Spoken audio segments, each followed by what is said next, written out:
It looked like any other truck, but it became a death chamber on wheels. This time 39 victims, migrants it seems, who dreamt of a better life in Britain. This is an unbelievable human tragedy that happened in our country at this time. We obviously need to look at the whole situation and answers to what has happened there. But this is not the first or even the worst case in the UK or Europe. Back in 2000, 58 Chinese migrants were found suffocated to death in a truck in the port of Dover. And 4 years ago, the bodies of 71 people were found in a truck abandoned on an Austrian motorway. But the death toll in trucks is dwarfed by the thousands of mainly African migrants who've drowned attempting to cross the Mediterranean into Europe in unseaworthy boats. And recently a new trend has emerged, migrants attempting to cross the English Channel in small boats, risking everything for a new beginning. For 2 decades, the French port of Calais was an unwilling host to the so-called jungle. Scenes like this became increasingly common as thousands of would-be migrants waited for their chance to jump on a truck on its way to the UK, or a chance to hide on a train using the Channel Tunnel. But with the camps shut down and port security tightened, the people smugglers have been forced to try new ways to get their customers to their preferred destinations.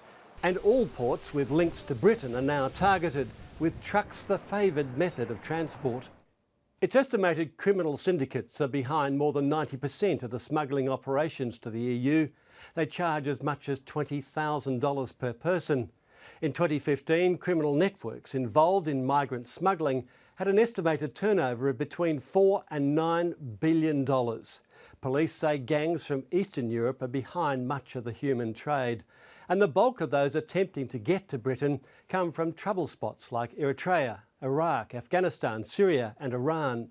I think there needs to be a prolonged bit of soul searching about how we end up in a situation like this, and there needs to be much more Europe-wide cooperation to make sure that journeys are safe, that people aren't falling prey to traffickers.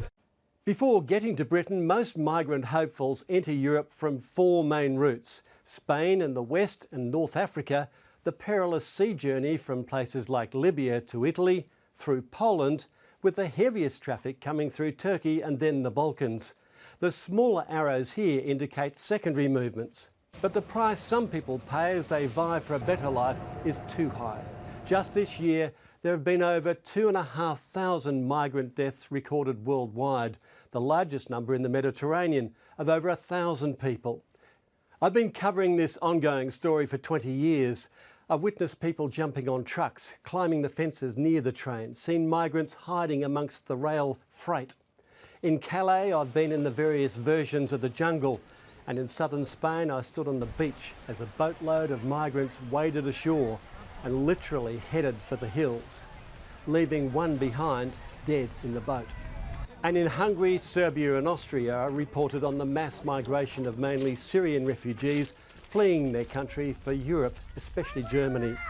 What drives these people varies, but security and economic opportunity are top of the list. And while there are wars and massive inequalities, the draw will continue. And that means the people smugglers will have a ready pool of customers, and the horrors like the truck deaths will happen again.